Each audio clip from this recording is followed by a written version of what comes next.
We're going to talk during this 4-minute behind the scenes and come back for 5 minutes and then take calls. 1-800-259-9231. But when we come back, I want you to talk about the stakes of what we face if we don't beat this, or whether you think it's foregone we're going to beat it or foregone we're going to lose, or what their master plan is. I got to get that out of you, David, before you leave us. But right now, we're going to talk more behind the scenes about mind control.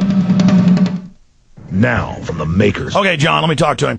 Hey, David, I wanted to tell you a story. I mean, obviously you know about all this, but I remember 15 years ago or so, before I even got on air, I heard about this, I think on a Discovery Channel show or something. A lot of it's admitted, so I went to the library. I was in college then and looked it up. And not just subliminals in movies or TV. They admit all that. I took RTF, and that was in the textbooks, and you tell the public they don't believe it exists.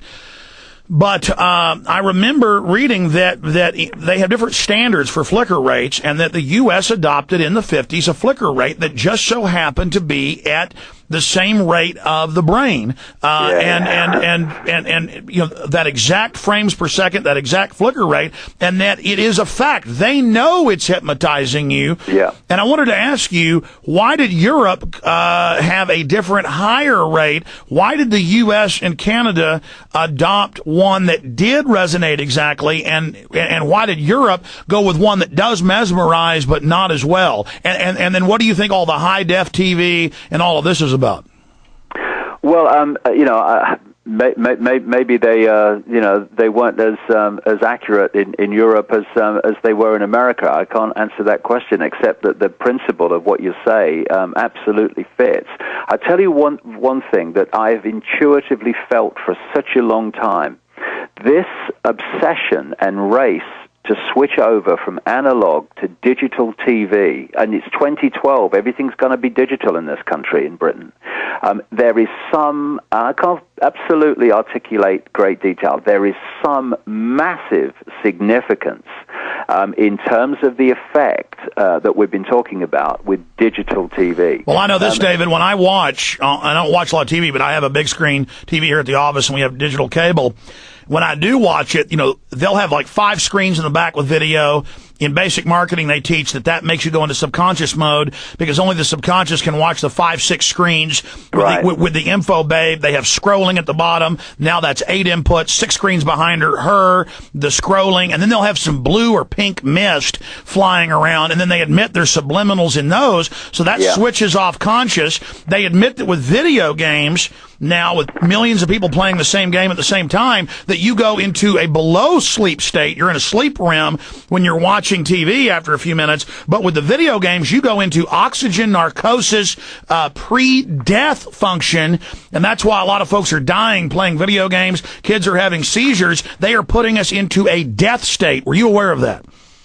Well, not in that detail, but it absolutely fits. No, that's mainstream news. Mainstream, the video games put you into a oxygen-starved death narcosis, unnatural near death.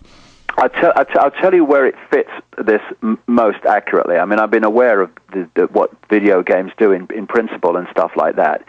You see, the biggest target is the young people and the children, because they're the adults of tomorrow, and they have the potential to wake up. And so what they're doing is targeting them on a massive scale. I feel for young people today, and that the video games are specifically targeting them, although some adults use them as well.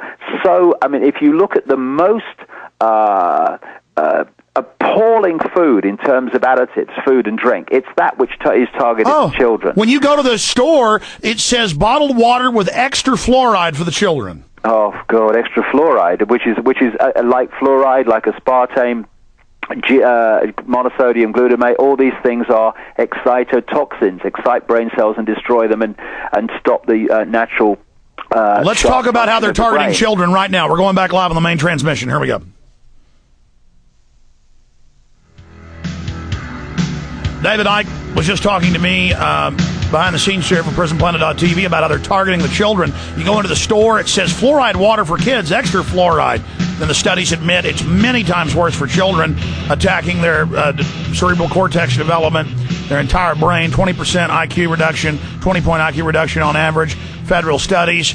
I mean, the cold-bloodedness, they now have the children's textbooks. I've got a bunch of them that say fluoride is one of the main vitamins and minerals you need, and it says how great it is. the mercury in the shots, the video games that bring you into an oxygen-starved narcosis in unnatural brainwaves that are only associated with near-death experiences. And David was explaining why they were doing that. David?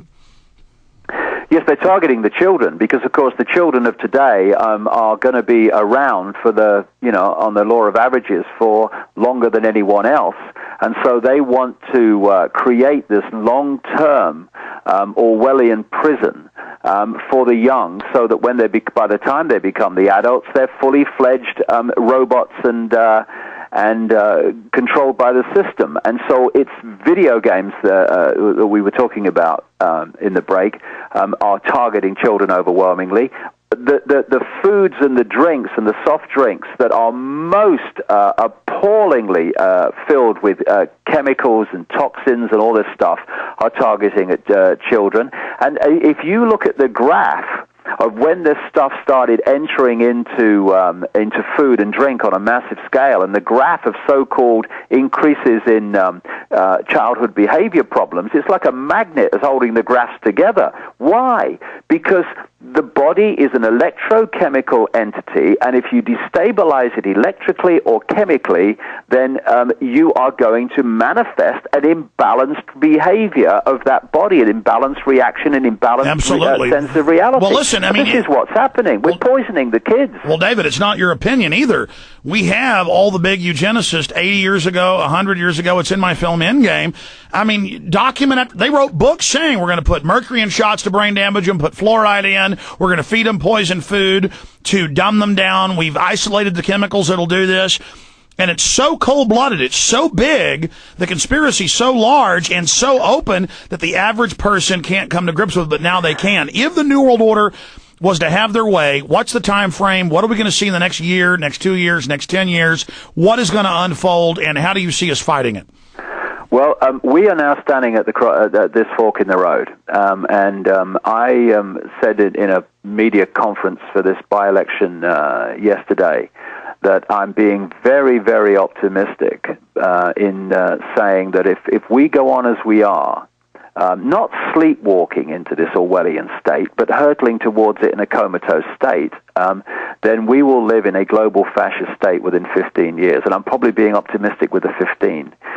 However, at the same time this is happening, this awakening is going on. Now, I understand why people don't realize the scale of the awakening, because, if it's not in the mainstream media, to most people it doesn't exist. Yes. And for the mainstream media to actually see something that's outside of its tiny, tiny pea-sized bubble that it covers, it has to be 10 foot high with neon lights. But I can tell you, mate, from traveling to 45 countries now around the world, from the early 1990s, I've seen it in every country, yes. And it's exponential.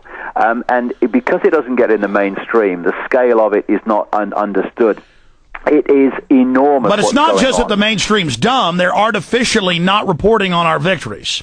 Exactly. But the thing is that what we need now to do is to harness this awakening into a unified, if you like, force, which will cease to cooperate with its own enslavement. Because this is the key point. When people say, oh, no, they're all powerful. No, they're not all powerful.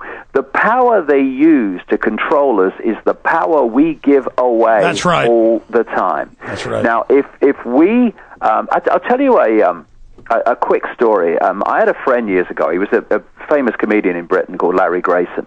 And I went to his funeral, and another comedian told this story that Larry Grayson had told to him about an experience he had. And Larry Grayson, in the days of the music hall and stuff like that,